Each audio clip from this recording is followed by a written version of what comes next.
안녕하세요. 몇 년 전에 있었던 일을 사연으로 보내보려고 이렇게 사연을 씁니다. 저랑 친구인 녀석이 한 명 있는데요. 그 친구와 그 친구의 아내와 있었던 일입니다. 한참 코로나 바이러스 때문에 밖에서 술을 마시거나 각종 모임을 하기가 껄끄러울 때 있었던 이야기입니다. 아무래도 영업시간 제한이 있어서 밖에서 술을 마시기가 어려웠잖아요. 지금은 조금 완화가 됐긴 하지만 언제 또 영업 제한이 걸릴지 모르겠네요. 아무튼 그런 영업 제한 때문에 편하게 술 마시기도 어렵고 그래서 친구네 집에서 술을 마셨습니다. 그 친구는 저와 군대 동기에다가 5년 전 전역한 이후에도 꾸준히 연락하고 지낸 매우 가까운 사이입니다.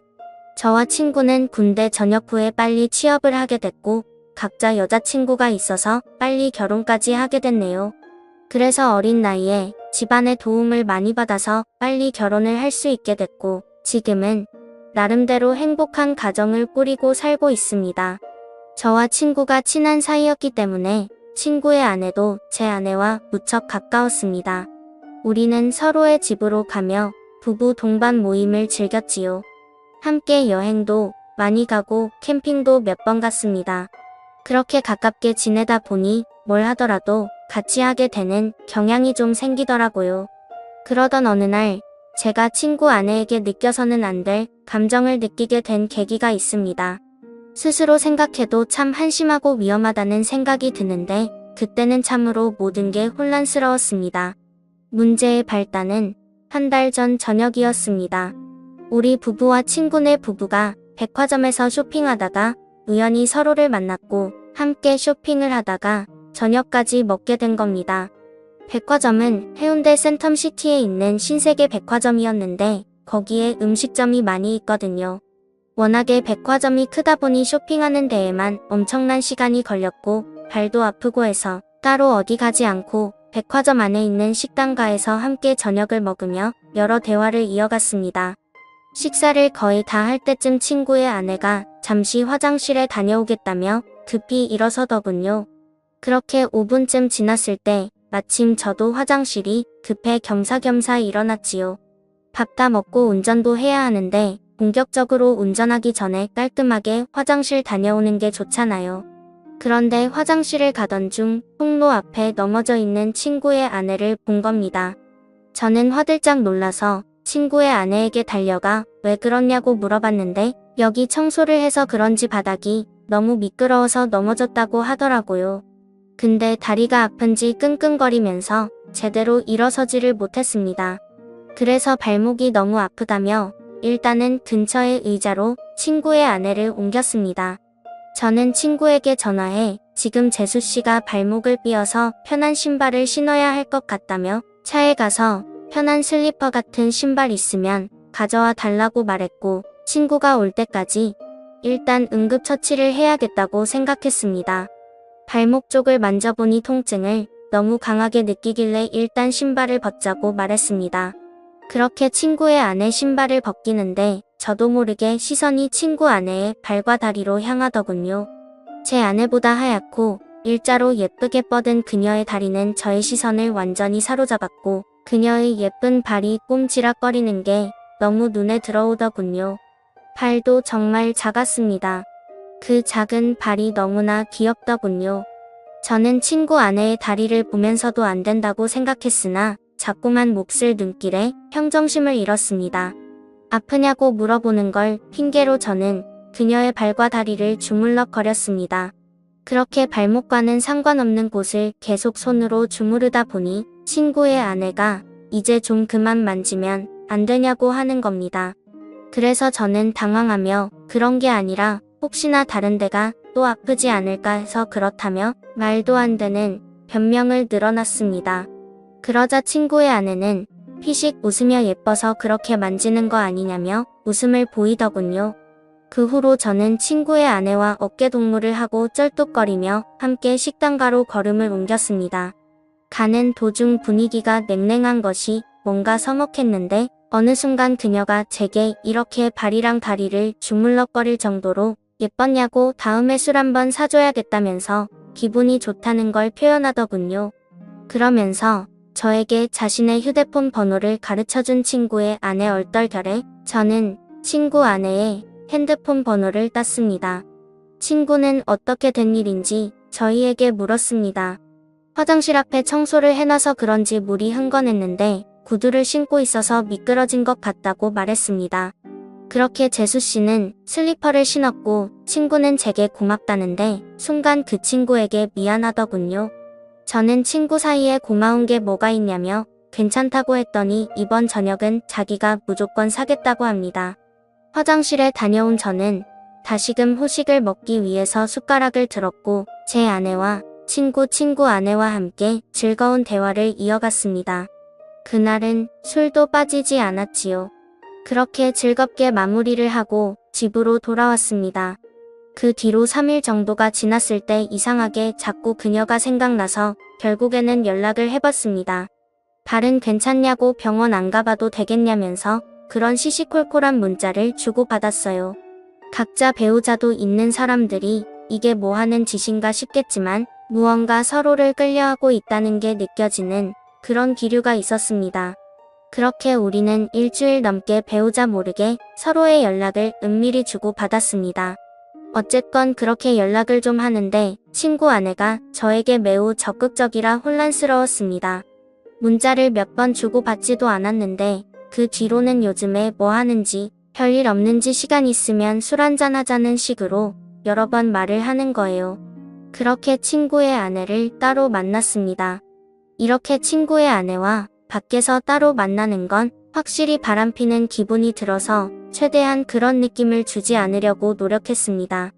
아내 얘기를 많이 했고 앞으로 아이 계획도 얘기하면서 최대한 상대방과 거리를 두려고 의도적으로 노력했죠. 그리고 서로의 대화가 한참이던 때 느닷없이 그녀의 발이 저를 건들고 있더라고요.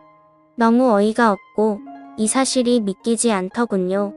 그녀를 마주보고 대화하던 제 얼굴은 크게 일그러졌고 친구 아내는 저를 보며 도발하는 눈빛을 날렸습니다. 초저녁에 만나서 그렇게 간단하게 자리를 가지려고 했는데 계속 이렇게 하다가는 뭔가 사고를 칠 것만 같아서 저는 급하게 집으로 가야 한다며 집으로 돌아갔습니다. 솔직히 너무 무섭더군요. 그녀는 정말 친구에게는 과분하다는 생각이 들 정도로 아름다운 미녀인데 왜 갑자기 저한테 그렇게 대놓고 도발을 하는지 믿을 수도 없었고 그런 그녀의 태도를 어떻게 받아들여야 할지 혼란스럽기만 했습니다. 그렇게 안절부절 못하면서 휴대폰만 보고 있었는데 어느새 시간은 12시쯤이 되었고 마음이 심란해서 잠이 오질 않더군요. 그런데 느닷없이 어디선가 전화가 걸려오는 겁니다. 친구 아내였습니다. 저는 전화를 받지 않으려고 했으나 자꾸만 걸려오는 전화에 난감했습니다. 제 아내는 이 아심한 밤에 누구냐며 짜증을 냈고 저는 회사 상사 전화라며 거실로 나와 걸려오는 전화를 속삭이며 받았습니다. 이렇게 늦은 시간에 왜 자꾸 전화하냐고 말했습니다. 그러자 한동안 말이 없던 그녀는 남편이 오늘 급하게 출장 때문에 지방으로 내려간다며 우리 집으로 오라고 하더라고요. 저는 가지 않겠다고 대답하고 전화를 끊었지만 마음이 너무 혼란스러웠습니다. 사실은 미치도록 가고 싶었습니다. 도저히 그녀의 유혹을 떨쳐내기가 쉽지 않더라고요. 앉아서 10분 동안 안절부절하며 생각만 한 것 같습니다. 이건 마치 하늘이 준 기회라고 생각했거든요. 아직 혈기왕성한 어린 나이에 한 명이라도 더 경험하는 것이 하늘이 나에게 준 축복이 아닐까 하는 생각이 들었습니다. 결국 도저히 그 유혹을 떨쳐버릴 수 없었습니다. 저는 자고 있던 아내 귀에 대고 회사에 급한 일이 있어 나가봐야 한다고 둘러대며 급히 옷을 입었습니다. 그렇게 집에서 나온 저는 친구네 집으로 향했습니다. 친구의 집 앞 대문에 서서 가만히 있었습니다. 항상 이곳을 올 때면 친구가 저를 반겨줬는데 오늘은 친구가 아니라 친구의 아내가 저를 반겨주겠다는 생각이 들더군요.